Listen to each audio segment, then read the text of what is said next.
চেহারাকে আল্লাহ নিজের হাতে বানিয়েছেন, আমি পাইনি। শুধুমাত্র মানুষের এই চেহারাকে আল্লাহ নিজের হাত দিয়ে বানিয়েছেন। وَلَقَدْ خَلَقْنَاكُمْ ثُمَّ صَوَّرْنَاكُمْ ثُمَّ قُلْنَا لِلْمَلَائِكَةِ রব্বুল আলামিন বলেন, অবশ্যই আমি আল্লাহ বানিয়েছি তোমাদেরকে এবং তোমাদের আমি আল্লাহ বানিয়েছি। আমাদের বডি আল্লাহ বানাননি, এটা ফেরেশতারা বানিয়েছে। এমনকি মায়ের পেটের ভেতরেও ফেরেশতারা আমাদের এই বডিগুলো একটা করে একটা তৈরি করতে থাকে। শুধু এই চেহারাটা আল্লাহ নিজের কুদরত হাতে বানিয়েছে।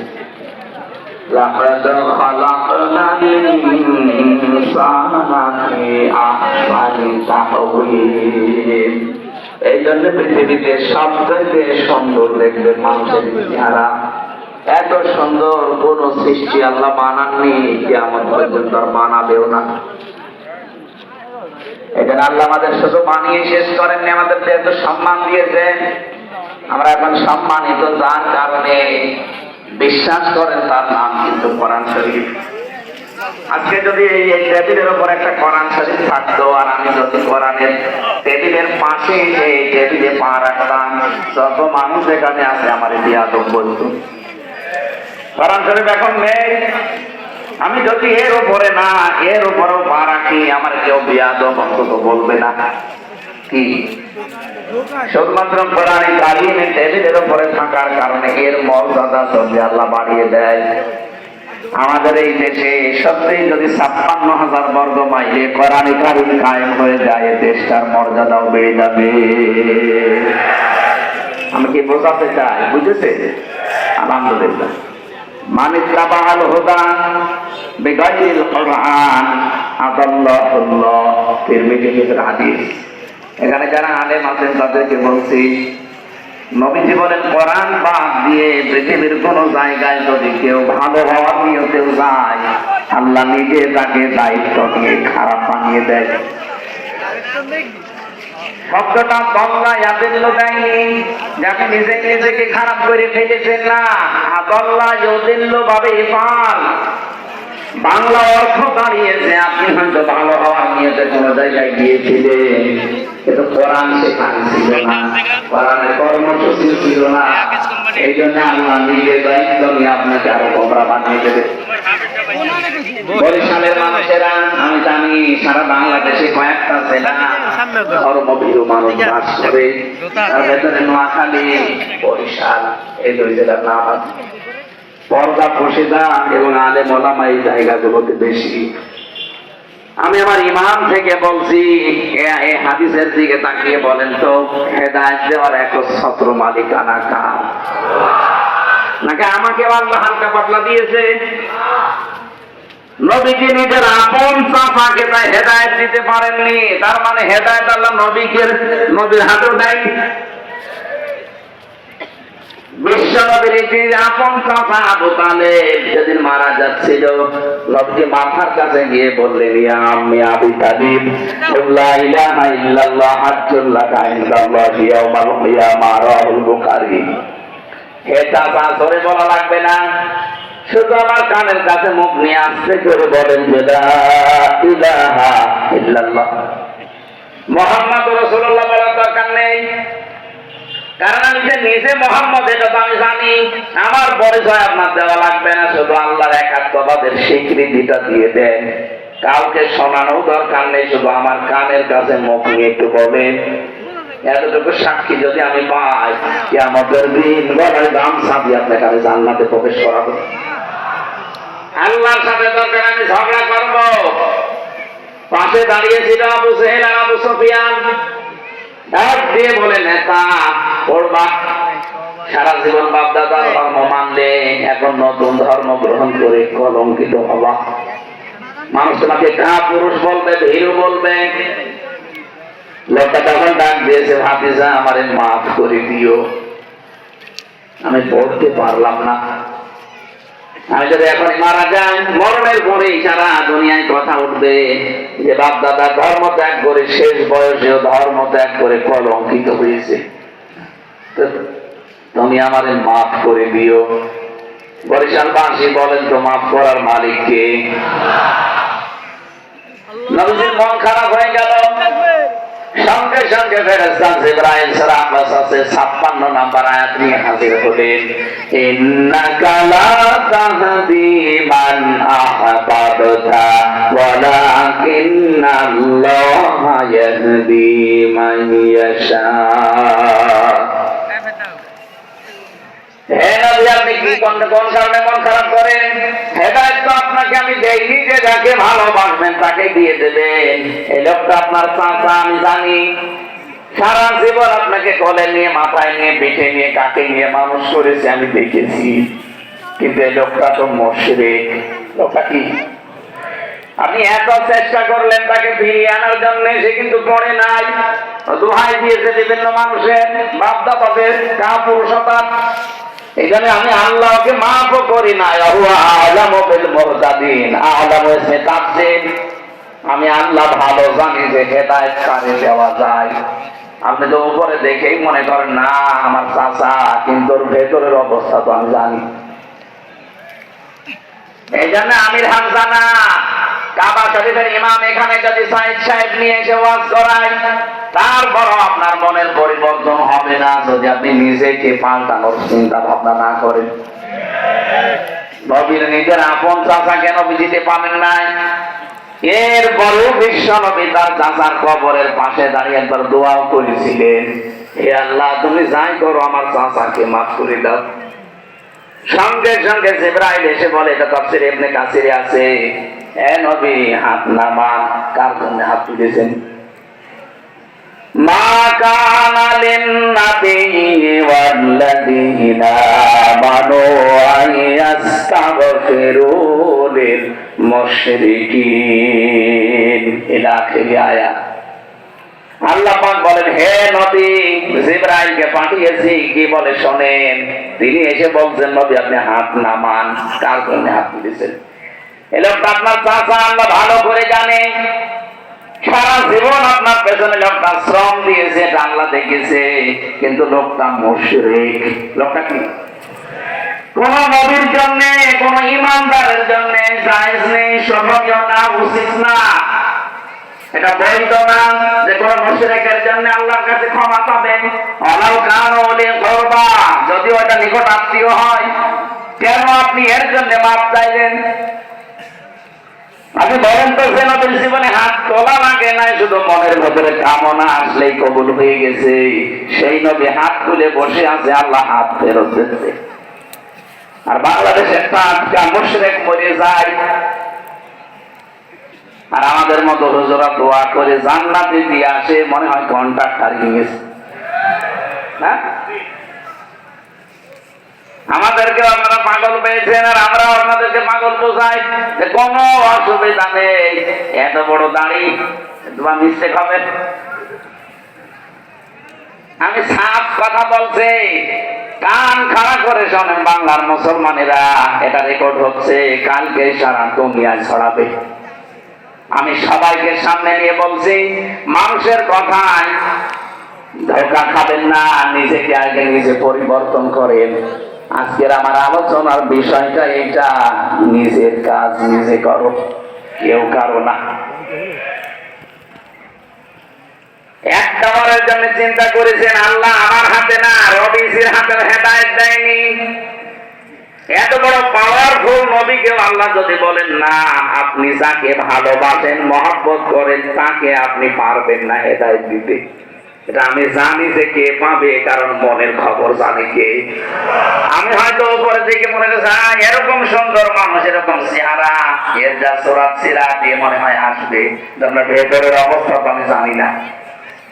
এই জন্য হাদিসের শব্দটা দিয়েছেন দল্লানা দিয়ে আদাল্লাহ, আদাল্লাহুল্লাহ। এটা কত মারাত্মক শব্দ, পড়লে আমার কেমন যেন ভয় লাগে। নবীজি বলেন, কোরআন বাদ দিয়ে পৃথিবীর কোন জায়গায় যদি কেউ ভালো হওয়ার নিয়তেও যায়, তার নিয়ত হয়তো ভালো ছিল যে আমি আজকে ভালো হয়ে যাব, কিন্তু সেখানে কোরআন ছিল না। এই জন্য আল্লাহ রাগ করে আপনাকে আরো খারাপ বানাবে। কথা বুঝতেছেন? এর বাস্তব প্রমাণ বাংলাদেশের 48,000 পীরের দরবার গুলো আপনি হাতে গোনা কয়েকটা দরবার বাদ দিয়ে তাকান, অধিকাংশ দরবারে শিরিক আর বেদাত চলে, কোরআনের কোনো নিয়ম নীতি নেই। আপনি একটা দরবার দেখান তো বাংলাদেশে যেখানে কোরআনের কর্মসূচি চলে, দেখান, আমি যাবো সেখানে। নেই। তারা সবক বানিয়েছে, 9টা সবক দেখে চলে। আমি তো অনেকগুলো দরবারে ঘুরেছি, তারা সবক দেয় যে প্রথম সবক, দ্বিতীয় সবক, তৃতীয় সবক। কোরআনে কারিমে আমার আল্লাহ কোরআনে 9টা সবক দিয়েছে। আমি 48,000 পীরের দরবারে হয়তো চাইনি, কিন্তু নাম করা অন্তত 11-12টা পীরের দরবারে আমি ঘুরেছি। যেখানে গেছি তারা খালি সবক দেয়। কি দেয়? সবক না? কোরআনে কারিম পড়ি আমি পড়াটা, আমি যেহেতু কোরআনে কারিমের উপরে আমার অনার্স মাস্টার্স করা, এর উপরে আমার কামেল করা, পড়াটা আমি শেষ করেছি অন্তত যতটুকু পারি। আমি দেখেছি পড়া আমি আমার আল্লাহ 9টা সবক বানিয়েছেন। আল্লাহর কোরআনের প্রথম সবক হচ্ছে ইকরা, পড়ো। আর দরবারদের সবক হচ্ছে ও ও। কোথায় পেয়েছেন আপনি ভান্ডারি? আল্লাহ বলছেন প্রথম সবক দিলাম পড়ো, আর আপনি কি সবক বানিয়েছেন? কিন্তু এদের দরবারে যারা প্রথম বানিয়েছিল, ওদের বাপ দাদা মুরব্বীরা, আমরা জানি তাদের ইতিহাসগুলো পড়ে, তাদের কাছে মানুষ গেলে তারা কিন্তু কোরআন তুলে দিত, যে এটা পড়েন আল্লাহকে পেয়ে যাবেন। এখন তাদের সন্তানেরা আর ওই দলের উপরে, ওই মতের উপরে নেই। তাদের কাছে গেলে এখন আর কোরআন দেয় না, কারণ তারা নিজেরাই কোরআন জানে না। কোরআনের মর্ম বাণীগুলো তারা নিজেরাই এখন জানে না। কোরআনে কারিম যে কি চায়, কি বলতে চায়, কি কায়েম করতে চায়, সেগুলো তারা নিজেরাও জানে না, এটা জানাতে পারে না। গেলে ওই জিকির দিয়ে দেয়, দেয় হোক। আর চট্টগ্রাম বিভাগে আপনি জানেন এমন এমন দরবার আছে যেখানে জিকির হয় শুধু বাবাদের নামে। শাহ আলী বাবা, কেল্লা বাবা, ফতে বাবা, ইয়ালি বাবা, ন্যাংটা বাবা, এই বাবা জিকির হয়। এবার আসেন তো হাদিসের বাস্তব শিক্ষায় যায়। আমি কিন্তু সত্যি আল্লাহর কথা একেবারে আল্লাহর দিকে তাকিয়েই বলছি। যেখানে কোরআন নেই ওই জায়গায় যদি আপনি ভালো হওয়ার নিয়তেও যান, আপনাকে হামজা খারাপ বানাবে না, আপনাকে সরাসরি গোমরা করে দেবে কে? সুতরাং আজকে থেকে সিদ্ধান্ত নেবেন যে দরবারে কোরআন চলে না, কোরআনের কর্মসূচি নেই। ওই দরবারের প্রতিষ্ঠাতা আমার বাবাও যদি হয়, আমি ওই দরবারে নেই। কথা বলে না কেন? কত দরবারে মানুষ চায় ভালো হওয়ার নিয়তে, আগে গাঁজা খেত না, দরবারে গিয়ে গাঁজা ভরিয়েছে। আপনি ভালো হয়েছে না খারাপ হয়েছে? বসিয়াল লালনের মাজারে মানুষ যায় ভালো হওয়ার নিয়তে যায়, কিন্তু কোরআনে কারিম সেখানে চলে না। ওখানে আপনি সারা দেশ মিলে কয় মন গাঁজা পাবেন, তার সাথে বেশি গাঁজা ওখানে পাওয়া যায়। মানুষ দেখে ওখানে ভালো হওয়ার পরিবর্তে আরো খারাপ হয়ে যায়। প্রকাশ্য সেজদা দিচ্ছে, প্রকাশ্য সেজদা দিচ্ছে কবরকে। হাদিস বললাম না, লা তাত্তাখিযুল কুবুর মাসাজিদা, যে কবরকে সেজদার জায়গা বানাবেন না। আর ওটা পুরা সেজদা চলছে। তার মানে আগে একজন নামাজ পড়তো না, সে এক গুনাহ করতো, এখন কবরের সেজদা দিয়ে শিরিক করছে। ও কি ভালো হয়েছে না খারাপ হয়েছে? ওকে খারাপ বানিয়েছে কে? কেন? কোরআন নেই, তুই গেলি কেন? কোরআন নেই, তুই গেলি কেন? এবারে আর একটা পয়েন্ট বলি, নাকি এটা বাদ দিয়ে দেব? আবার উল্টা পাল্টা মনে করবেন না তো? আপনি বুঝলেন যে এই দরবারে কোরআন চলে না, সেখানে গেলে আল্লাহ আপনাকে পথভ্রষ্ট করে দেবে, গোমরা বানিয়ে দেবে। বাংলাদেশের যত রাজনৈতিক দলের নাম নিয়ে যারা রাজনীতি করছে, যেই দলে কোরআন নেই, কোরআনের কর্মসূচি চলে না, ওই দল যদি আমার বাবাও তৈরি করে, ওই দলে আমি নেই।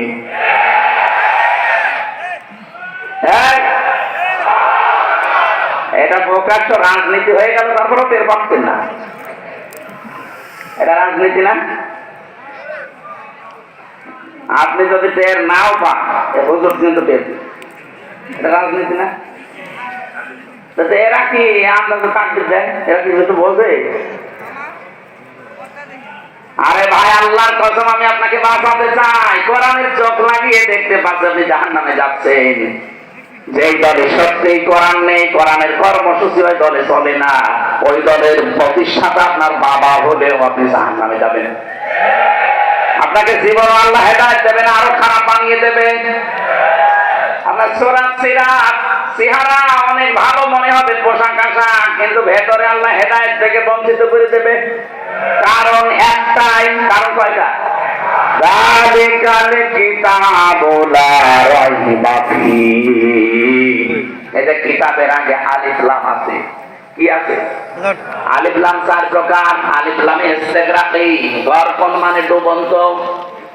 এখানে আলিফ লাম যেটা নির্দিষ্ট করার জন্য আল্লাহ দিয়েছেন।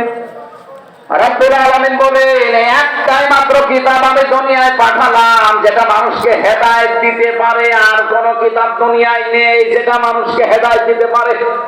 তার নাম কি? এখানে কোরআন নেই, তুই গেলি কেন? শ্বশুরকে বাবা বলা জায়েজ আছে না নেই? আছে। কিন্তু নিজের বাবার সামনে যদি বারবার শ্বশুরকে আব্বাজান বলেন, আর নিজের বাবাকে কেউ যদি জিজ্ঞাসা করে এটা কে, বলে এটা আমার চাচা, আপনার শ্বশুরের মন খারাপ হবে না?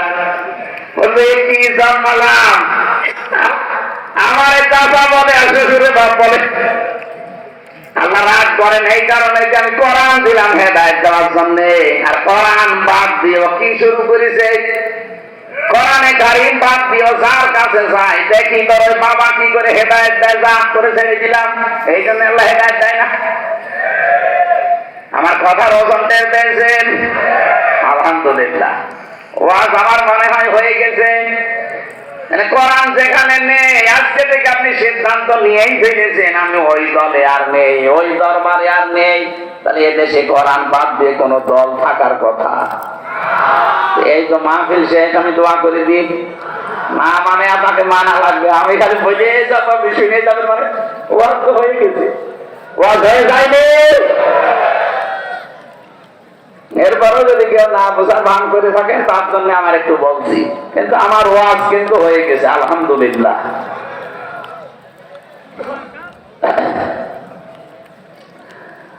দরুদ আর সালাম পড়ছি আমাদের নবী, মানবতার মহান শিক্ষক মুহাম্মদুর রাসূলুল্লাহ সাল্লাল্লাহু আলাইহি ওয়াসাল্লামের প্রতি।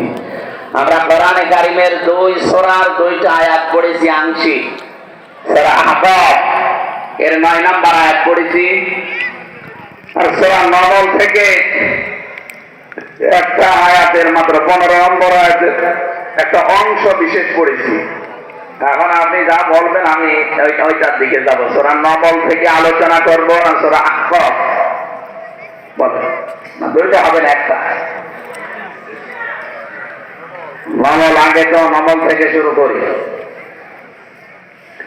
জবান খোলে কোরআনের সোনালী আয়াত একটু পড়েন, আমরা তাফসীর আকারে কথা বলবো, যেহেতু তাফসীরুল কোরআন মাহফিল লিখে দিয়েছেন। ওয়ালাকাদ আতাইনা লুকমানাল, ওয়ালাকাদ আতাইনা দাউদা ওয়া সুলাইমানা ইলমা। আল্লাহ রাব্বুল আলামিন বলেন, আমি অবশ্যই দাউদ এবং সুলাইমানকে জ্ঞান দিয়েছি।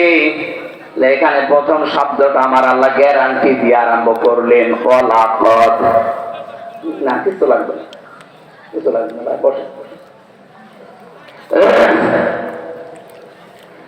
আয়াতটা শুরু করার আগে আল্লাহ গ্যারান্টি দিচ্ছেন, ওয়ালাকাদ, অবশ্যই আমি আতাইনা, আমি আল্লাহ দিয়েছি দাউদ ওয়া সুলাইমানা ইলমা, দাউদ আর সুলাইমানকে আমি আল্লাহ ইলম দিয়েছি, জ্ঞান দিয়েছি। এই পৃথিবীতে আল্লাহ যত কিছু দিয়েছেন মানুষের জন্য, আল্লাহর পক্ষ থেকে সব চাইতে দামি জিনিসের নাম ইলম। কি বললাম? এই ইলমের কারণে মানুষের সম্মান আল্লাহ বাড়িয়ে দিয়েছেন। وعلم آدم الأسماء كلها ثم عرضهم على الملائكة। আমি আদমকে জ্ঞান শিখিয়েছিলাম, এলেম দিয়েছিলাম তাকে। আল্লামা ইউআল্লিমু, এখানে শিক্ষক সরাসরি কে? আরো যারা বলেন যে এতদিন যেভাবে শুনেছেন ওইভাবে না, এখান থেকে একটা আলাদা শিক্ষা আছে। আমি আলেমদেরকে বলছি যে এখানে লিখেই রেখেছেন আলেম ওলামাদের সম্মানিত আসন এটা। শিক্ষিত মানুষরা এখান থেকে দুইটা তথ্য পাবেন। এখানে সরাসরি শিক্ষক আল্লাহ নিজে, আর ছাত্র হচ্ছে হযরতে আদম আলাইহিস সালাম।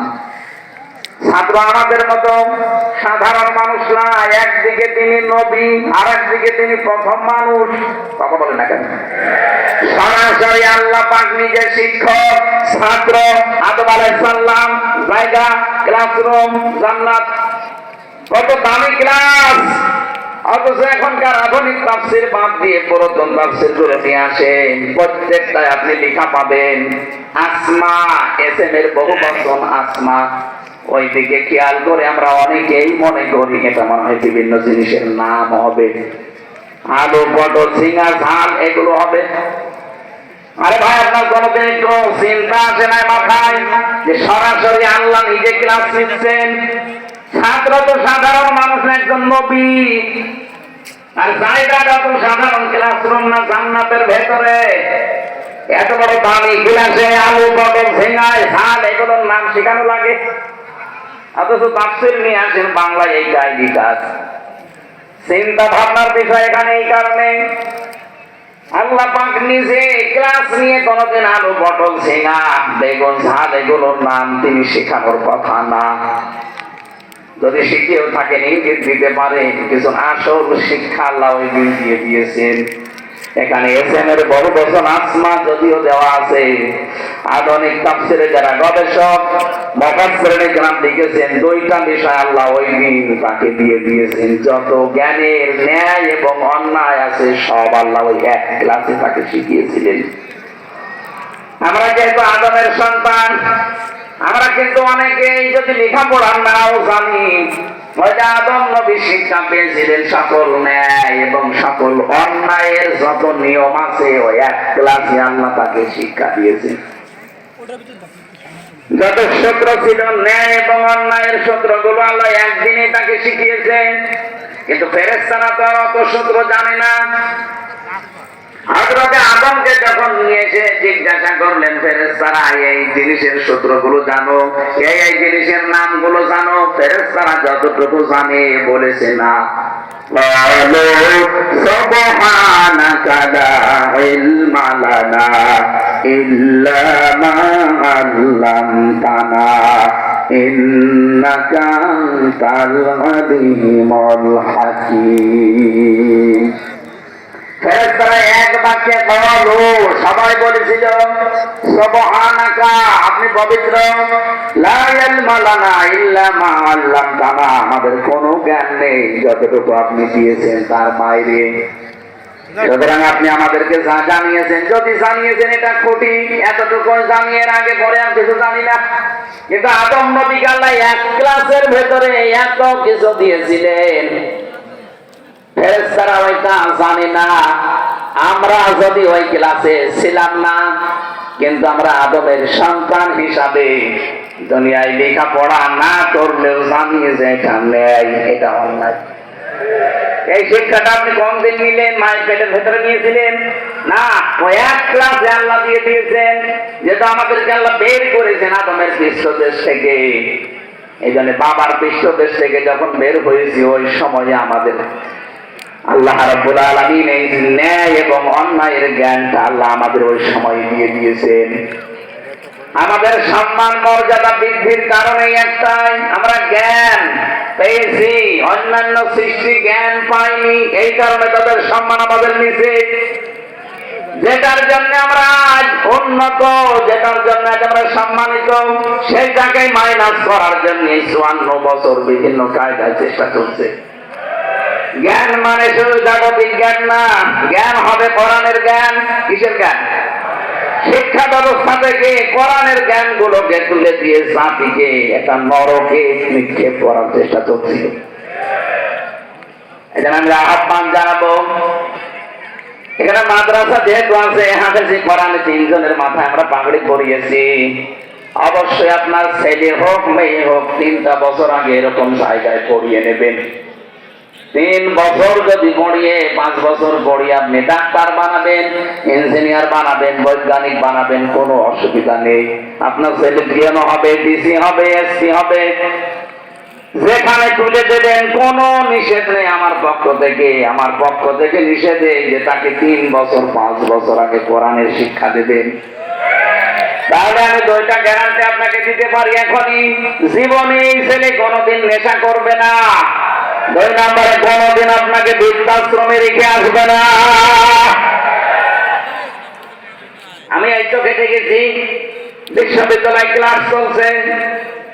আমি প্রথম জাহাঙ্গীরনগরে করেছিলাম, এরপর আমি কোচিয়া ভার্সিটিতে চলে গিয়েছিলাম রায়ঘাট হয়ে।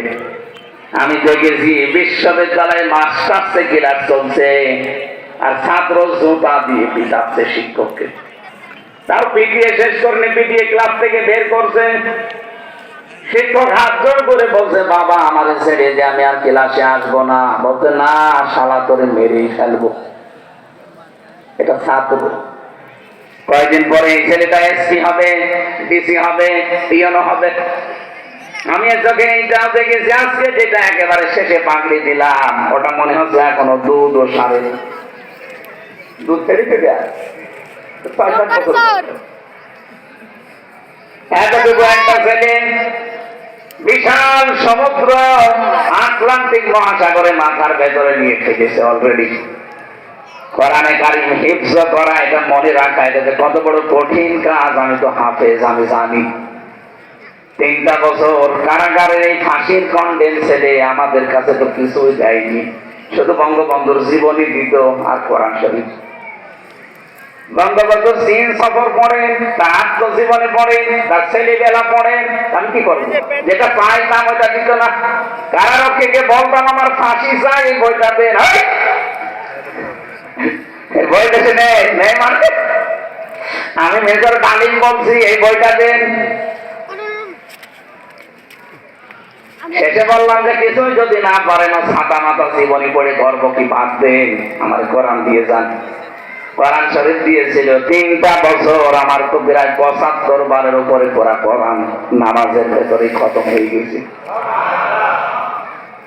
একদিন 5-7 পারা করে খালি নামাজে আর বাইরে তেলাওয়াত করে 3 দিনে 2.5 দিনে আমি কোরআন শরীফ খতম করার মানে প্রতিযোগিতা করেছিলাম মাওলানা মামুনুল হকের সাথে। উনি আমার পাশের রুমে ছিলেন, আমার অঘোষিত একটা টার্গেট দিয়েছিলেন, কে কত তাড়াতাড়ি কোরআন শরীফ শেষ করতে পারে। প্রথম বছর গেল, এভাবে বললাম না, এভাবে না, বোঝার চেষ্টা করি। আসেন একেবারে মিজান মন সাহেব থেকে সারে জামি বেকায়া, যে এটার নাম কাফিয়া, এটা তো আরবি গ্রামারের কিতাবগুলো আছে। কারারক্ষীদেরকে টাকা পয়সা দিয়ে দিয়ে বলতাম, ভাই করে ট্রেনে দেবেন যে কোনো কায়দায়। ওরা ওইভাবে দিত। পড়তে পড়তে ওনার কাছে, মাওলানা শাখাওয়াত হোসেন রাজির কাছে, আমার যদিও পড়া ছিল আলিয়া মাদ্রাসায়, কওমি মাদ্রাসায়, আমি এবার ঝালাই করলাম এই 2-3 বছরে। ওরা কোরআন শরীফ যতবার পড়েছি, মানুষের অন্তর দেখবেন যত ধবধবে সাদা হয় কোরআন, তার কাছে তত মজা লাগে। আমাদের কাছে মজা লাগে নাই, কারণ আমার অন্তর কালো হয়ে গেছে। জেলখানায় যত ভালো লাগতো নামাজে পড়তে, বাইরে এসে কিন্তু এখন আস্তে আস্তে এটা কেটে যাচ্ছে। কারণ এখন আমি ওই জায়গায় আর নেই, এখানে একটা আলাদা পরিবেশে ছিলাম। জেলখানা কারোর জন্য জাহান্নামের মতো, আর কারোর জন্য জেলখানাটা জান্নাতের মতো আল্লাহ বানিয়ে দেন। হযরত ইব্রাহিম নবীর জন্য বিশাল অগ্নিকুণ্ড 40 দিনের জন্য আল্লাহ জান্নাত বানিয়ে দিয়েছিলেন। তারা বাইরে থেকে মনে করতো ইব্রাহিম আগুনে আছে, কিন্তু আগুন না, পুরাটাই আল্লাহর জান্নাত ছিল। তার নাতিরা পরবর্তীতে জিজ্ঞাসা করেছিল, দাদা জীবনের বিশাল সময় আপনি কিভাবে পার করলেন, কেমন কেটেছে আপনার জীবনটা বলেন দেখি।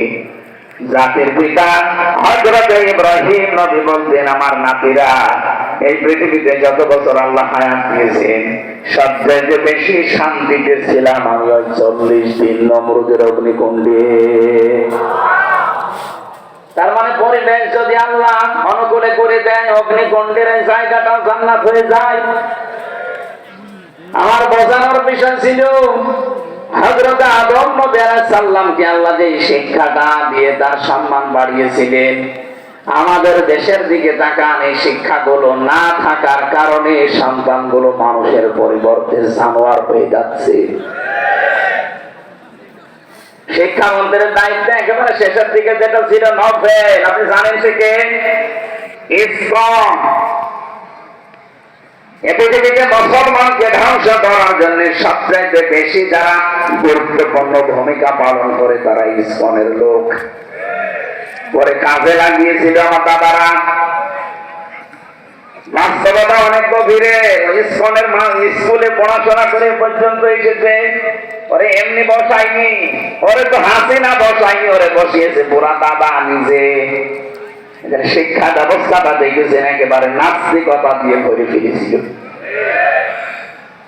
বললাম না মাত্র 6 বছর 7 বছর বয়স হবে, এতটুকু একটা বাচ্চা দেখি শিক্ষক অজু করছে, ছাত্র পায়ে পানি ঢেলে দিচ্ছে, কাদা সরে না, নিজের হাত দিয়ে কাদাগুলো মুছে দিচ্ছে। কেবল আলিফ বা কাঁচা শেষ করেনি, ওটা মানুষের মতো মানুষ হয়ে উঠছে। আর এটা মাস্টার শেষ করে ফেলছে, এটা অলরেডি জানোয়ার হয়ে গেছে। এজন্য আমরা চাই এদেশের মানুষকে যদি আমরা মানুষের মতো মানুষ বানাতে চাই, নম্র ভদ্র শিক্ষিত আর শিক্ষা দিয়ে যদি জাতিকে উন্নত করতে চাই, মাস্ট বি কোরআনের শিক্ষা লাগবে। আল্লাহ রাব্বুল আলামিন আমাদের জ্ঞান, হযরতের নবীদের জ্ঞান, তাদের কথা আমাদেরকে শুনিয়েছেন। আমি নবীদের জ্ঞান দিয়েছিলাম, এখানে 2 জন নবীর নাম পেলাম, দাউদ এবং সুলাইমান আলাইহিস সালাম। এদেরকে জ্ঞান দিয়েছিলাম। অকলা দিবসনেটা তারা 2 জনেই অকল আলহামদুলিল্লাহিল্লাযী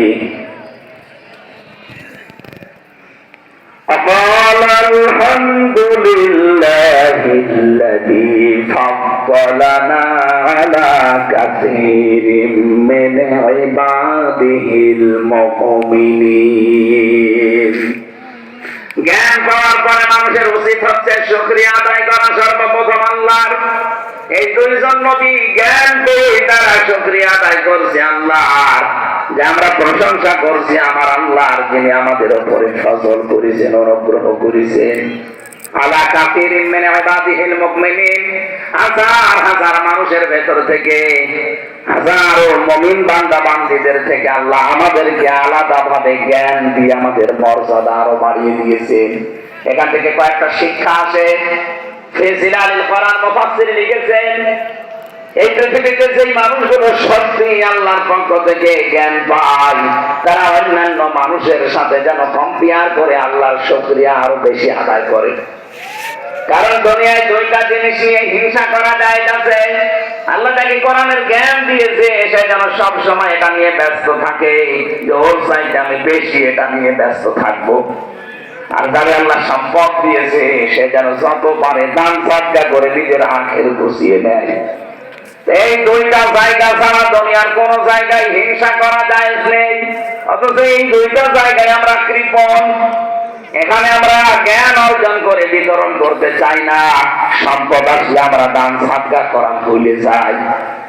নবীদের আচরণ দেখলে না যে আল্লাহ জানিয়েছেন, আল্লাহ রাব্বুল আলামিন বলেন 2 জনে এই কথা বলেছে, আলহামদুলিল্লাহিল্লাযী ফাদ্দালানা আলা কাসীরিন মিন ইবাদিহিল মুমিনিন। আল্লাহর বান্দা যারা মুমিন দুনিয়ায়, তাদের উপরে আল্লাহ আমাদেরকে অনুগ্রহ দিয়ে আমাদেরকে মর্যাদা বাড়িয়ে দিয়েছেন। এজন্য এখানে যারা এসেছি কম বেশি আমরা অবশ্যই, যারা আসে নাই তাদের তুলনায় জ্ঞানী। কথা বলেন না কেন?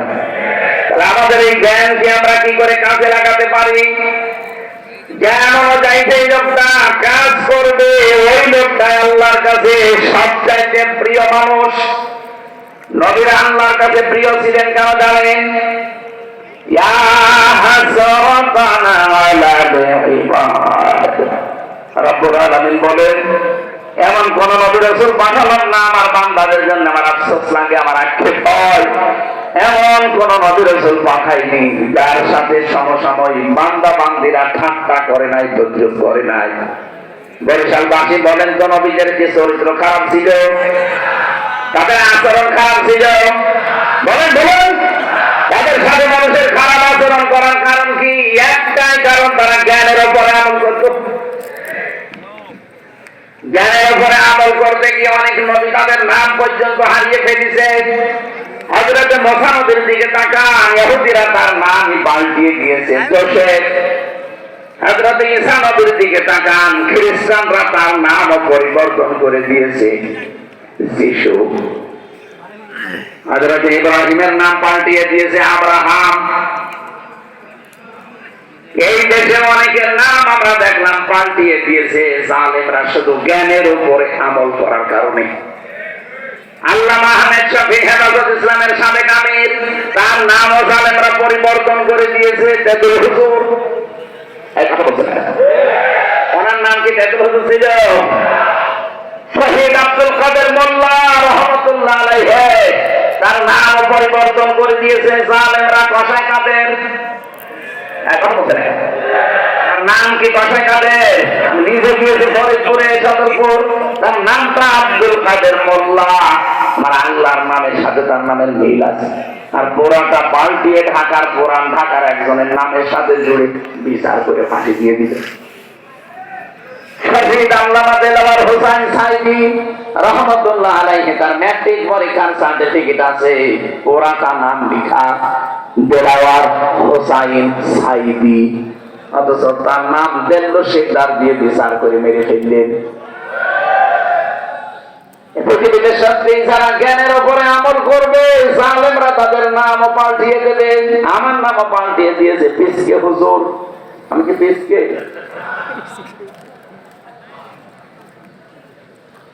না, আমি হাসির জন্য বলি না, এইটাই বাস্তবতা চলছে। রব্বুল আলামিন বলেন, আমার নবীদেরকে জ্ঞান দেওয়ার পরে নবীরা এই অনুগ্রহ এটা আল্লাহর পক্ষ থেকে, এই জন্য তারা নিয়ামতের শুকরিয়া আদায় করত। কি করে করেছে জানো?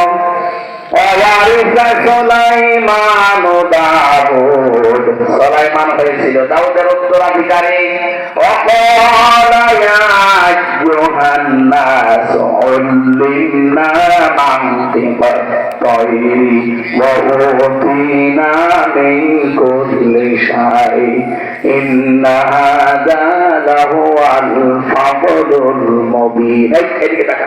খুব শিক্ষা এখানে আছে। হযরত সুলাইমান নবী দাউদ আলাইহিস সালামের উত্তরাধিকারী, তার সন্তান। সুলাইমান নবী বললেন, হে পৃথিবীর মানব মণ্ডলী, এদিকে তাকান। তিনি মানুষকে ডাক দিয়েছেন, ইয়া আইয়ুহান নাস, হে পৃথিবীর মানুষেরা, আমাকে শিক্ষা দেওয়া হয়েছে মানতে তৈরি পাখির ভাষা, এই পৃথিবীতে যত কিছু নিয়ামত আল্লাহ দিয়েছেন, সব নিয়ামত আল্লাহ আমাকে দিয়েছেন। আর আমরা তাফসীরে পড়েছি ইবনে কাসিরে, এই পৃথিবীতে যত নিয়ামত আছে তার ভেতরে সবচাইতে উত্তম নিয়ামতের নাম জ্ঞান। এখানে 27টা নাম আছে। 1 নম্বরে জ্ঞানের নাম পেয়েছি, 2 নম্বরে আমি নাম পেয়েছি রাষ্ট্র ক্ষমতা। হযরত সুলাইমান রাষ্ট্র ক্ষমতায় ছিলেন না? মিন কুল্লি শাই, যত নিয়ামত আল্লাহ আমাকে দিয়েছেন তার ভেতরে 27টা একটা একটা করে তাফসীরে আছে। 1 নম্বরে আল্লাহ আমাকে জ্ঞান দিয়েছেন, 2 নম্বরে আমাকে আল্লাহ রাষ্ট্র ক্ষমতা দিয়েছেন। আজ কত মানুষ উল্টাপাল্টা কথা আমাদের নামে ছড়ায়। আমরা যদি মসজিদ, মাদ্রাসা, খানকা, মাহফিল এগুলো থেকে বের হয়ে একটু পরিবার, সমাজ, রাষ্ট্রের দায়িত্ব নিতে চাই, কিছু মানুষ বলে এগুলো ধর্ম ব্যবসায়ী, বলে ধর্ম ভীরু না, এরা ধর্ম ব্যবসায়ী। এ কথা যদি কেউ বুঝে শুনে বলে সে বেঈমান হয়ে গেছে। আপনি কথা বললেন কাকে? আলেমদেরকে বললেন। এই আলেমরা তো আলেম না, এরা নবীর ওয়ারিস। কথা সরাসরি যে লাগবে নবীর গায়ে, কথা বলেন না কেন? আপনি দেখেন কতগুলো নবী দুনিয়া চালিয়েছেন, তাম পৃথিবী যারা চালিয়েছে তাদের ভেতরে দুইজন ছিল আল্লাহ ওয়ালা, একজন সুলাইমান নবী আর একজন যুলকারনাইন। নবী হয়ে যদি দুনিয়া চালাতে পারে, এই পৃথিবীর ময়দানটা আজ আমরা সত্যি নেই। আল্লাহ আমাদেরকে যেখানে পাঠিয়েছিলেন ওখান থেকে আমরা অনেক দূরে আছি। সূরা বাকারার 30 নম্বর আয়াতে একটু বাড়িয়ে মিলাবেন। وَإِذْ قَالَ رَبُّكَ لِلْمَلَائِكَةِ إِنِّي جَاعِلٌ فِي الْأَرْضِ خَلِيفَةً। রব্বুল আলামিন বলেন, স্মরণ করো ওই সময়ের কথা যখন আমি ফেরেশতাদেরকে বলেছিলাম, ইন্নী অবশ্যই আমি জাইলুন ফিল আরদি খলিফা, জমিনে আমি খলিফা পাঠাবো। কোন জায়গায়?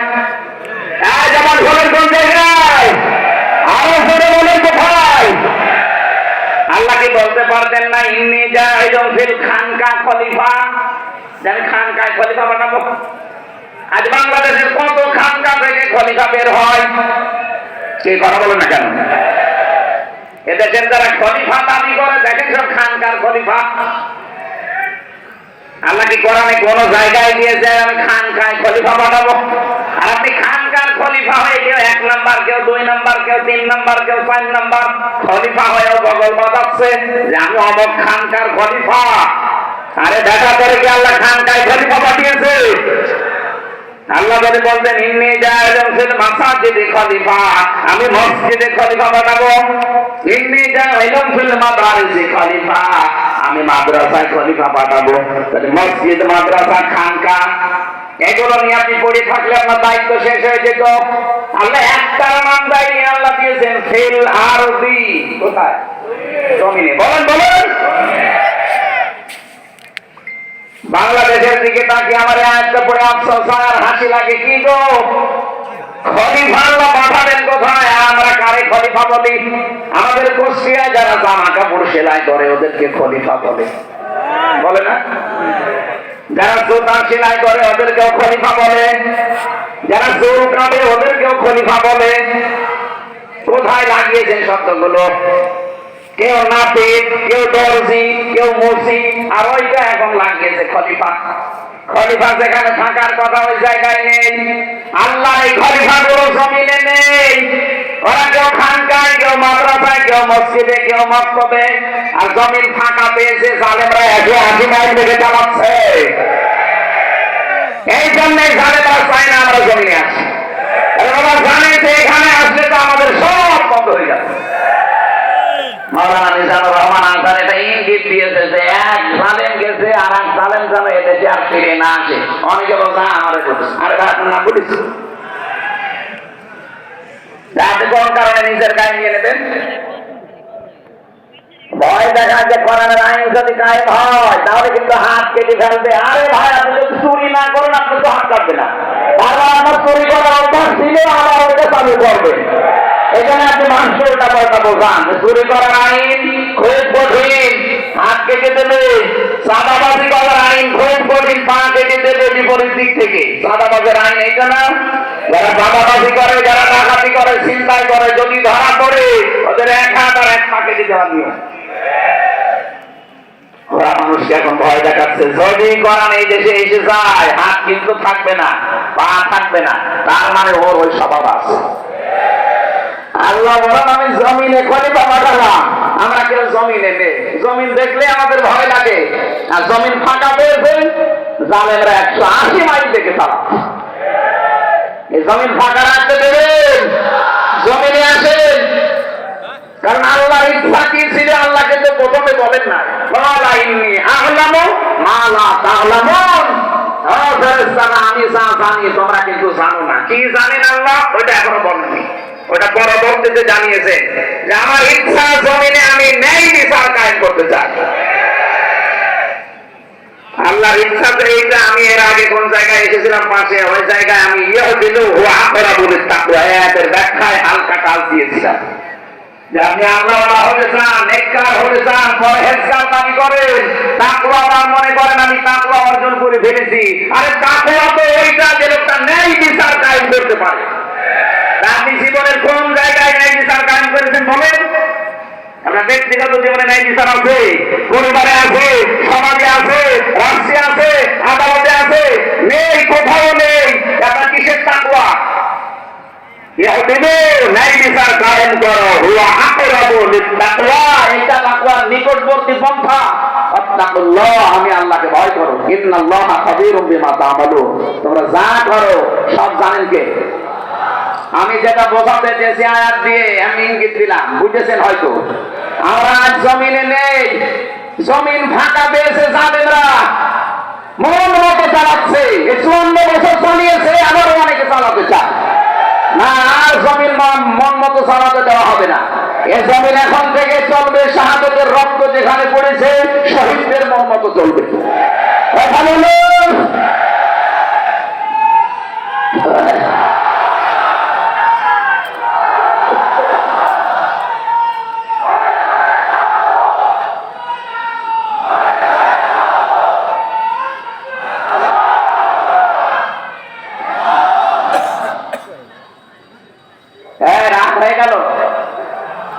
আপনি কোরআন থেকে বাদ দিয়ে দেবেন।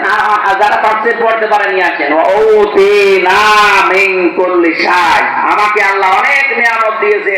এই নিয়ামতের 27টা বর্ণনা আমি তাফসীরে হাক্কানীতে পড়েছি। 2 নম্বর নিয়ামতের বর্ণনা হচ্ছে রাষ্ট্রীয় ক্ষমতা। আল্লাহ আমাকে রাষ্ট্রীয় ক্ষমতা দিয়েছে। নবীর আছে দিয়ে এই ক্ষমতা চালাতে পারে, নবীর ওয়ারিসরা তারা চালাবে না। মানে আপনি আন্দাজে ধর্ম ব্যবসায়ী বলবেন, আপনি তো বড় ব্যবসায়ী, আপনি রাজনীতির নামে ব্যবসা করে দেশটাকে লুটোপুটি করতে চান। সে চশমা এখন আর নেই। 5 তারিখের আগে ছিল চশমা, এখন খুলে চলে গেছে। এখন জাতি দেখতে পাচ্ছে দেশের সর্বনাশকারী কারা। গোয়েন্দা বিভাগের খবর রাখেন। আমি সর্বোচ্চ পর্যায়ে যারা দায়িত্বে আছে কথা বলি মাঝে মাঝে, বলে হামজা ভাই আমরা শুধু নখদর্পণে রেখেছি। অনেকে মনে করছে আমি নারায়ণগঞ্জে বন্দরে রাত 12টার পরে চাঁদা চাইলাম, জানলো কি করে? আরে ভাই রাত 12টার পর সেদিন গাইলাম জজের কাছে আপনি 50 লাখ টাকা চাঁদা দাবি করেছি। বলছে ওখানে চাঁদা চাইলাম রাতের বেলা, কে জানলো গো? আপনি রাতে চাঁদা চাওয়ার কথা বলেন, পায়খানায় বসে বসে কি করে রবিকাররা দেখতে পায়। ওদের কাছে এমন মেশিন আছে, আমি নিজে দেখেছি। সারা বাংলাদেশ ওদের একেবারে হাতের মুঠায়, ওরা শুধু দেখতেছে কে কি করে। এই দেশটা আসলে কারা ভালোবাসে ওরা কিন্তু দেখতেছে। কয় মাস দেখেছে আর কিছুদিন দেখবে। এই জন্য আচরণ ঠিক করে। অনেকে একটা মুসলিম দলের উপরে একটা বদনাম দেওয়ার জন্য অনেকেই কিন্তু বেতন দরজা দিয়ে চেষ্টা চালাচ্ছে। বাংলাদেশ জাতীয়তাবাদী দল একটা মুসলিম দল, এই 15.5 বছর ওরা কি অত্যাচার হয়েছে, অত্যাচারিত হয়েছে আমি নিজে দেখেছি। আমার কাছে ছিল এক একজনের নামে 313টা মামলা, 565টা মামলা। আপনি কি করেছেন? এখন যারা চাঁদাবাজির নাম নিয়ে এই যে দলের বদনাম করে, যে দলটা প্রতিষ্ঠিত যে লোকটা করেছিল সেই লোকটার নামে কারা শরীফে পর্যন্ত দোয়া হচ্ছে। আমি মসজিদে নামিয়ে তার নামে দোয়া শুনেছি। শহীদ প্রেসিডেন্ট জিয়াউর রহমান একেবারে সরাসরি লক্ষ লক্ষ হাজিদের তিনি নিম গাছ লাগিয়ে ছায়ার ব্যবস্থা করে দিয়েছে। এমন একটা জায়গায় কাজটা করেছে যেটা আরাফাতের ময়দান, ওখানে দোয়া করলে দোয়া কবুল হয়। আমি তো নিজে কয়েকবার ছিলাম, লক্ষ লক্ষ মানুষ ওখানে ওই গাছের নিচে ছায়া পায়। বিশাল গরম তাপ, ওখানে একটু ছায়া পেলে মনে হয় আমি জান্নাতে আছে। যারা গেছে জিজ্ঞাসা করেন কি সুন্দর জায়গা। এই নিম গাছের নামই দিয়েছে জিয়া ট্রি, জিয়া গাছ দিয়েছে তারা। অন্যান্য মানুষের যারা অন্য দেশ থেকে আসে তারা তো এই জিয়া কি চেনে না।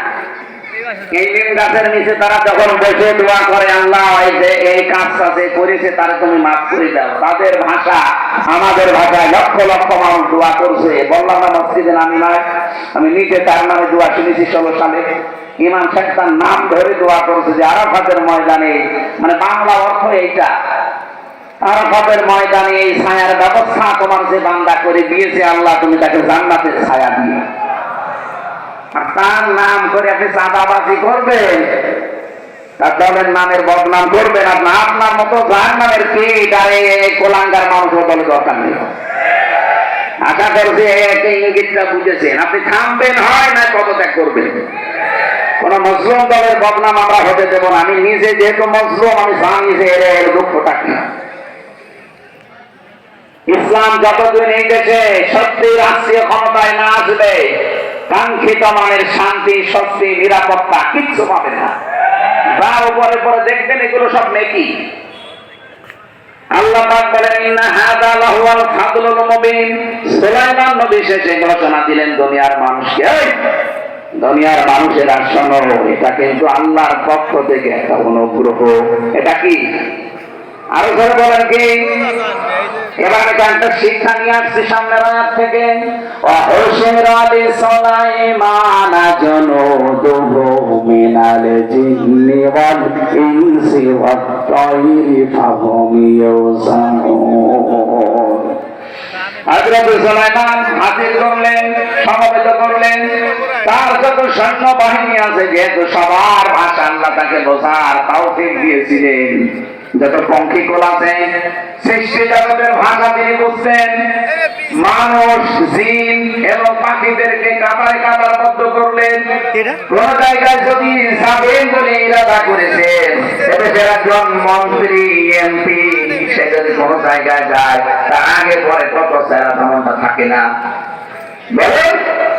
আর এই যে তামাম দুনিয়ার বাদশাহ, উনি যাচ্ছেন যখনই দিন বাহিনীর সামনে নিয়ে, মানুষের বাহিনী একটা, জিনদের বাহিনী একটা, পশু পাখির বাহিনী একটা, সারিবদ্ধ হয়ে নিয়ে যাচ্ছেন। হাত্তা ইযা তাওয়ালা ওয়াদিন নামলি ওয়ালাক নামলাতু ইয়া আইয়ুহান নামলু দুখুলু মাসাকিনাকুম লা ইয়াহতিমান্নাকুম সুলাইমানু ওহুম লা ইয়াশউরুন। একটু টাকা দিবে। হযরত সুলাইমান যখন বহর নিয়ে বের হলেন, তিনি একটা রাস্তার পাশ দিয়ে যাওয়ার সময় দেখলেন রাস্তার পাশে পিপিলিকা, এই যে সূরার নাম যেটা পিপিলিকা সূরা, পিঁপড়া, একটা কালো মাথা মোটা পিঁপড়া তিনি লক্ষ্য করলেন এই সিংহাসন থেকে।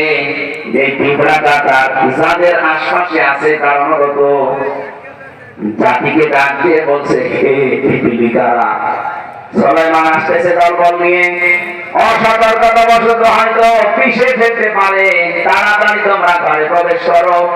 এখান থেকে মুফাসসিরিন ইকরাম শিক্ষা বের করেছেন, যারা নেতৃত্ব দেবে জাতির, এই মানুষগুলোকে জাতিকে মাঝে মাঝে সতর্ক করা লাগবে। আর আমাদেরকে আপনারা কি করেন? এদেশের যারাই নেতৃত্ব দিলে ৫৪ বছর জাতিকে থেকে সতর্ক করা তো দূরের কথা, জাতিকে আর ধ্বংস করার জন্য ঠেলে দেয়। আপনি দেখেন যারা রাজনীতি করে, যারা নেতা হয়, সবগুলো আকীদা কাজ কারবার আমরা একই দেখি। এরা শুধু নিজের আখের গোছানোর চিন্তায় থাকে। একবার এমপি হয়ে যেতে পারলে সারা জীবন আর কিচ্ছু করা লাগে না, এমনকি বংশ কিছু করা লাগে না, এমন মানুষের দেশে ছিল না বলেন। আর আপনারা আন্দাজে দোষ দেন আমাদের উপরে। মাওলানা মতিউর রহমান নিজামের দিকে তাকান, এমপি ছিল, মন্ত্রী ছিল, এখনো পর্যন্ত পরিষদে ছিলেন তার বাড়িতে, উপরে টিন, নিচে চাটাইয়ের বেড়া, আর একদিকে সামনে মাটির দেওয়াল। বাংলাদেশে একটা মন্ত্রী এখন দেখা যায় ১৫.৫ বছর যারা মন্ত্রী ছিল, যে তার বাড়ি দেওয়াল মাটির, উপরে টিন দেখা। ৫.৫ বছরের ভেতরে ৪ আনার দুর্নীতি খুঁজে পাওয়া যায়নি। আপনি আল্লাহর ওলি খোঁজার জন্য চলে যাচ্ছেন সেই চট্টগ্রামে। কিসের আল্লাহর ওলি? আল্লাহর ওলিদের এই টাকার কাছে কোটি কোটি টাকা করে ৬ আনা পয়সা দিতে হয় না। আল্লাহর ওলি খুঁজতে যান। অর্থনৈতিক দিক থেকে সবচাইতে বড় ওলি আমরা প্রমাণ পেয়ে গেছি, যাদের হাতে ১ কোটি টাকা থাকার পরও এদিক ওদিকে হয় না, এদের কাছে দেশ দিলেও এদিক ওদিকে হবে না। আর আমরা তাদেরকে দিয়েছিলাম এমন মানুষ, একজনের ৬২০টা বাড়ি। আর আল্লাহর ওলি যাওয়ার সময় কি করেছে দেখেছেন? আল্লাহর বড় ওলি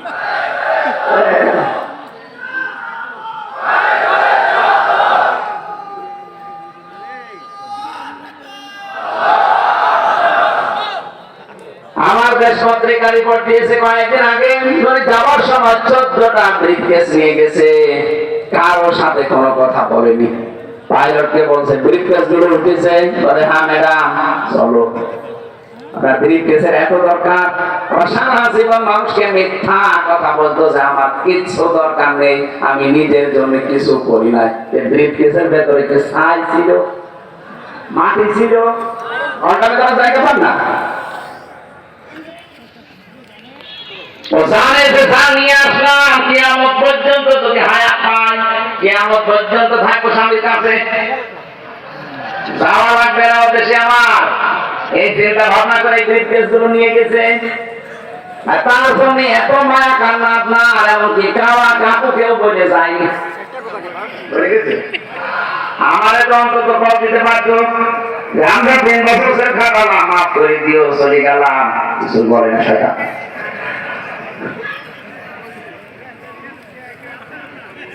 জাতির নেতৃত্ব যারা দেবে, জাতিকে এরা সতর্ক করবে, বাঁচাবে।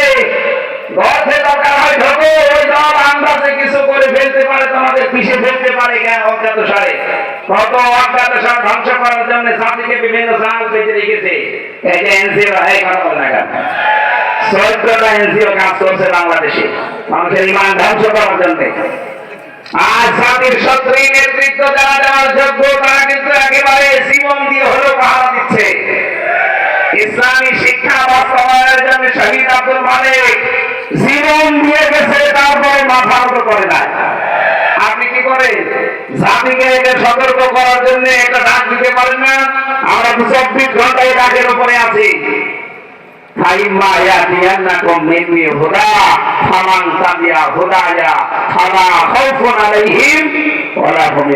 আল্লাহর পক্ষ থেকে যা বাণী আল্লাহ পাঠিয়েছেন, গ্যারান্টি দিয়েছেন আল্লাহ, এটা হেদায়েত, অনুসরণ করো, কোনো ভয় নেই, কোনো চিন্তা নেই। সারা পৃথিবী একদিকে হয়ে যায়, এই ইমান নিয়ে বসবাস করা লাগবে। সারা দুনিয়া যদি ক্ষতি করতে চান, আল্লাহর ইচ্ছা না থাকলে একটা পছন্দ খারাপ করতে পারবেন না। এটার নাম ইমান। এটার নাম কি? আমরা তো এই বিশ্বাসে এগিয়ে যেতে চাই। বরিশালবাসী একটা পিপিলিকার কাছ থেকে আমরা শিক্ষাটা নিতে পারলাম না। হযরতে সুলাইমান কথাগুলো শোনার পরে ববর থামিয়ে দিলেন, ডাক দিয়ে বললেন, দাঁড়াও। ফাতাবাসসামা দাহিকাম মিন ফাউলিহা ওয়া ক্বালা রাব্বি আউযি'নি আন আশকুরা নি'মাতাকা আল্লাতী আন'আমতা আলাইয়া ওয়া আলা ওয়ালিদাইয়া। ইলা আয়াত। তিনি মিষ্টি হাসলেন, হেঁটে ওটা তুলে নিলেন। ওটা দেখতে তো মাথা মোটা মানে তো নেতা গোছেন পরিচালক, হাতের উপরে তুলে নিয়ে বললেন, হে আল্লাহ, আমি পিপিলিকার মতো শুকরিয়া তোমার কাছে আদায় করতে পারলাম না, আমি তোমার শুকরিয়া আদায় করছি, আমাকে তোমার শুকরিয়া আদায় করার তৌফিক দাও। ওয়ালিদাইয়া, আমার মা বাবার শুকরিয়া আদায় করার তৌফিক দাও। এখানে আলেমদেরকে এবার বলছি, ওরা কোরআন শরীফের ভেতরে 3টা কথার সাথে 3টা কথা আল্লাহ জুড়ে দিয়েছেন। একটা না মানলে আরেকটার কোনো গুরুত্ব নেই।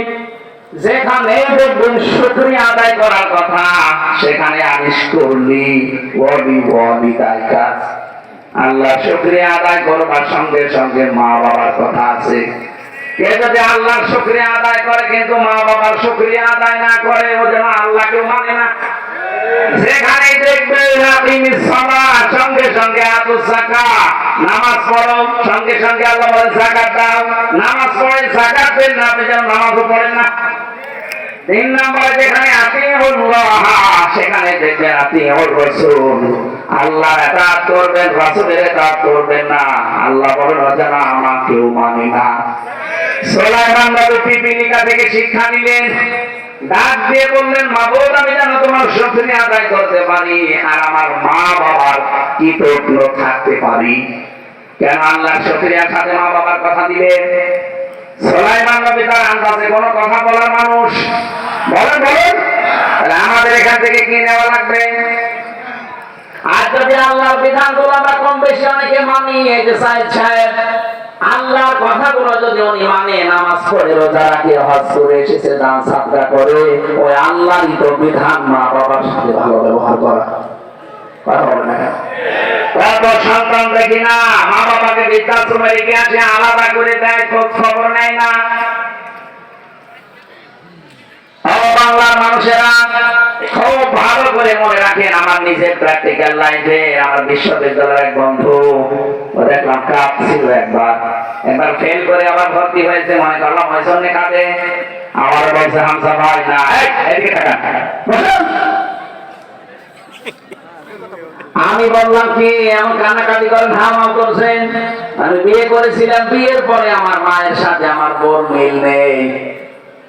কি করি, শেষ পর্যন্ত মা বাবাকে আমি আলাদা করে দিলাম।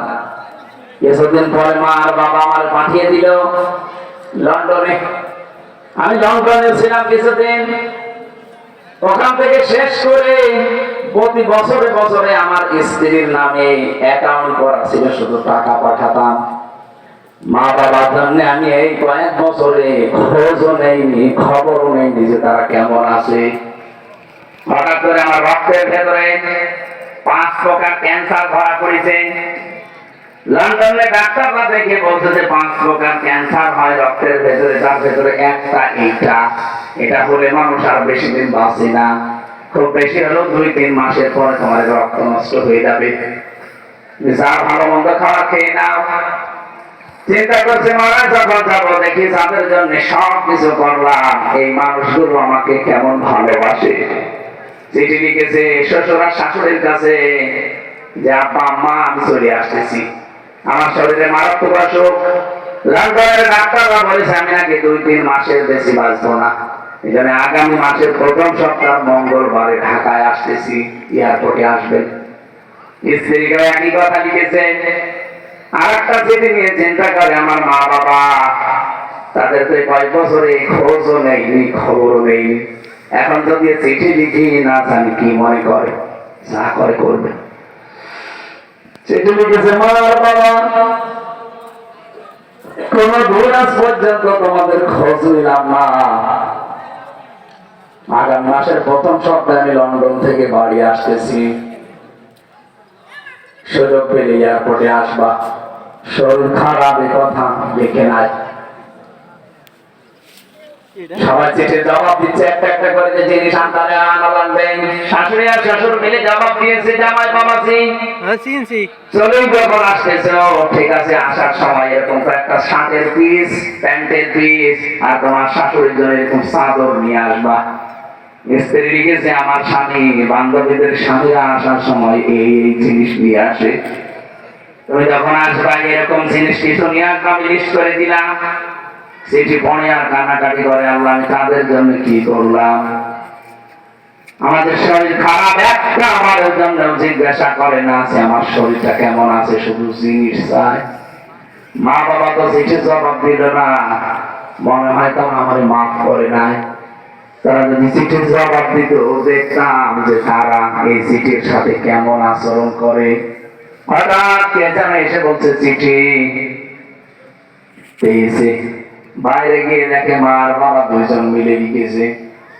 চিঠি খোলার পরে চিন্তা করছে, দেখি এর ভেতরে যদি কোন জিনিস চাওয়া থাকে ওদের মতো, তাহলে তো সবই এক হয়ে যাবে। আগে কিরোসিন নিয়ে আসি, পেট্রোল কিরোসিন নিয়ে এসেছে, ম্যাচ নিয়ে এসেছে। যদি এই চিঠির ভেতরে ওদের মতো জিনিস চাওয়া থাকে, আমি এক্ষুনি মারা যাব।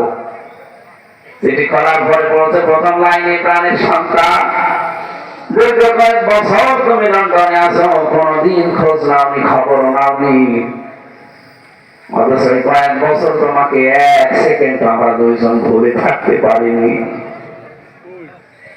দ্বিতীয় লাইনে লিখেছে প্রাণের সন্তান, চলে যখন আসবে বিমানে ওঠার আগে গরিব দুঃখীকে পয়সা দান করবে।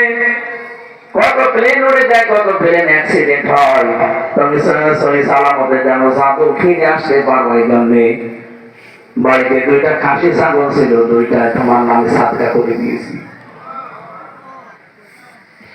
তৃতীয় লাইনে লিখেছে প্রাণের সন্তান, আজকে থেকে যে কয়দিন তুমি দেশের মাটিতে ফিরে না আসো, প্রতিদিন 2 রাকাত নামাজ আর একটা করে রোজা মানত করলাম। যেটি পড়ে আর কান্নাকাটি বাড়িয়ে দেয়, আল্লাহ আমি কি করেছি, যাদের জন্য জীবন নষ্ট করে ফেলেছি, তারা আমার কাছে শুধু জিনিস চায়। আর এদের আমি খোঁজই নেইনি, মানুষগুলো আমার জানের হেফাজতের জন্য খাসি সাদকা করে, গরিব দুঃখীকে পয়সা দিতে বলে, এরা আমাদের নফল রোজা নামাজ মান্নত করে, আজ আমার দিলে খালকা খুলে গেছে। কিছু যদি কারোর জন্য নাও নেই, আমার মা বাবার জন্য আমি জিনিস নিতে ভুল করবো না। লন্ডন থেকে মার্কেট যতটুকু পারে করেছে, জিয়া বিমান বন্ধ হয়ে নামার পর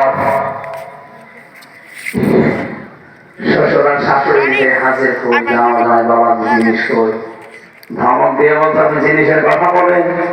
একটা জিজ্ঞাসা করেন আমার শরীর কেমন আছে, শরীর ভালো না, মার্কেটে যেতে পারি নাই, জিনিস আনি নাই, টাকা আছে, ঢাকায় পাওয়া যায় কিনে দেবো।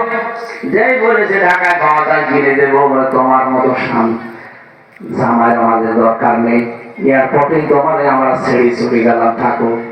স্ত্রী বলছে আমার সেই লিস্ট করার জিনিস করি, খালি জিনিস করো।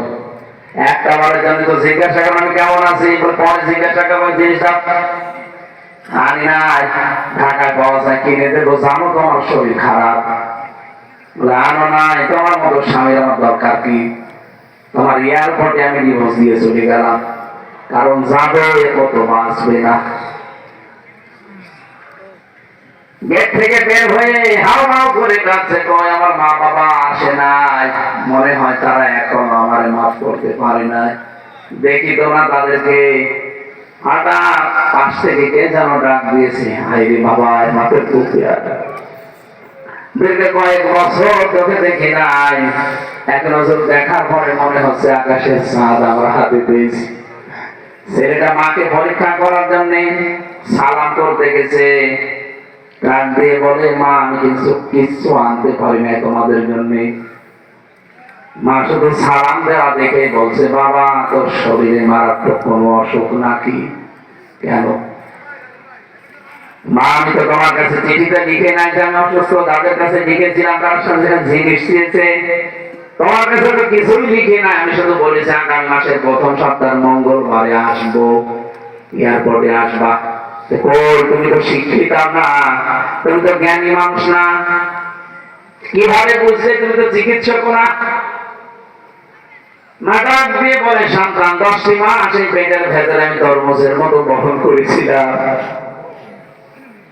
2 বছর পর্যন্ত তোরে আমি দুধ খাওয়িয়েছি, 22-23 বছর পর্যন্ত তোর পেছনে আমি শ্রম দিয়েছি বিনা স্বার্থে, এতদিন পর্যন্ত তোর সব আমার নগদ অর্পণে ছিল, আমি কি জানবো না তোর শরীরের অবস্থা কি? আমি টের পেয়েছি, সত্যি করে বল তোর কি হয়েছে? সেটা মায়ের পা জড়িয়ে বলছে মা সত্যি আমি আর কিছু লুকাবো না, অবশ্যই আমার শরীরে আমাকে মারাত্মক অসুখ, ডাক্তার আমার ফেরত দিয়েছে, আমি আর বাঁচবো না, মা যা করেছে আজকে তুমি আমার আজকেই মাফ করে দাও। বন্ধ বলছিল, দেখলাম শেষদায় পড়ে গেল মার বাবা দুইজনেই, ডাক দিয়ে বলে মাবুদ আমাদের এই হায়াত আমরা দিয়ে দিলাম, আমাদের সন্তানটাকে অন্তত তুমি বাঁচিয়ে রাখো। নবীজি জানিয়েছেন মার বাবা যদি মন থেকে কিছু বলে ওটা সঙ্গে সঙ্গে আরো সে পৌঁছিয়ে যায়। মার বাবার দোয়া ওই দিন আল্লাহ কবুল করে কুদরতের দাওয়া পান করিয়ে চিরদিনের জন্য আমার ওই বন্ধুকে আল্লাহ সুস্থ করে দিয়েছে। এই হচ্ছে মা বাবা। আর ওগুলো দুনিয়ার মানুষ। পৃথিবীর কারো দিকে তাকিয়ে এরকম মহান সম্পর্ক আমরা যেন নষ্ট করে না ফেলি। আপনি যত ইবাদত বন্দেগী করেন, জায়েজ কোন কথা মা বাবা যদি না মানে, তাদের শুকরিয়া আদায় না করেন, আপনি যেন আল্লাহকেও মানবেন। সুলাইমান নবী এখন নবী, তিনি আল্লাহর শুকরিয়া আদায় করার পাশাপাশি মা আর বাবার নাম নিয়েছিলেন। আমরা যারা সন্তান আছি, মা বাবা যাদের আছে, অবশ্যই এদিকে আমাদের খেয়াল রাখা লাগবে। আপনি আকাশ পরিমাণ ইবাদত বন্দেগী দিয়ে কি করবেন? আপনার মা বাবা যদি সন্তুষ্ট না থাকে, আপনার প্রতি জায়েজ কোথায়? এরপরে তিনি বলেছিলেন তার তোমার সন্তুষ্টি চাই, আল্লাহ রাব্বুল আলামিনকে সন্তুষ্ট করার জন্য আল্লাহ যে ইবাদত দিয়েছেন তার মাধ্যম, আমরা যারা তার ইবাদতের মাধ্যমে তাকে সন্তুষ্ট করতে পারি। বাংলার মুসলমানের এখান থেকে একটা শিক্ষা বের হয়, তার লভ। এই তার শব্দের ব্যাখ্যায় আমি পড়েছি, আল্লাহকে রাজি করার একটা পদ্ধতি আছে, সেটা ইবাদত। কোন মানুষ যদি ইবাদত করতে চায়, তার প্রথম শর্ত হচ্ছে তার ঈমান আনা লাগবে।